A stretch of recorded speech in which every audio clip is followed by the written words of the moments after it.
नमस्कार मित्रांनो, मनी मॅनेजर्सच्या निफ्टी ॲनालिसिसमध्ये आपले स्वागत आहे। फ्रायडेला Nifty slightly gap up open झाली 24,361ला आणि 24,381चा हाय देऊन 5 ते 10 मिनिटांमध्ये 24,299चा लो दिला।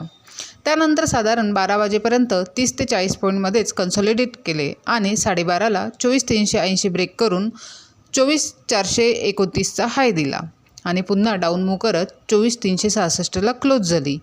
एकंदरीत निफ्टीने स्मॉल रेंजमध्येच मुवमेंट केलेली आहे। डेली टाइम फ्रेममध्ये बघितले तर निफ्टीने डोजी फॉर्म केलेला असून 24,600 हा एक अपसाइड हर्डल आहे। जर हा क्रॉस झाला तर निफ्टी लवकरच 25,000 हिट करू शकते, परंतु 24,200 ही महत्त्वाची लेवल आहे। ती जर खाली ब्रेक झाली तर निफ्टी पुन्हा साइडवेज मुवमेंट करू शकते। आता 15 मिनिट टाइम फ्रेममध्ये बघितले तर 24,320 आणि 24,200 या दोन महत्त्वाच्या लेवल्स आहेत। जर 24,200 खाली ब्रेक झाले तर निफ्टी पुन्हा 24,050 हिट करू शकते। तसेच 23,900 हा स्ट्रॉंग सपोर्ट आहे आणि अपसाइडला 24,430 हर्डल असून जर हा ब्रेक झाला तर 24,530 पहिले टार्गेट आणि 24,600 दुसरे टार्गेट हिट होण्याची शक्यता आहे।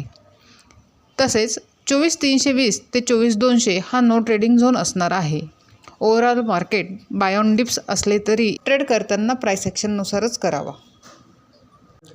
अशाच निफ्टीच्या ॲनालिसिससाठी चॅनल सबस्क्राईब करा, तसेच व्हिडिओ लाईक आणि शेअर करा।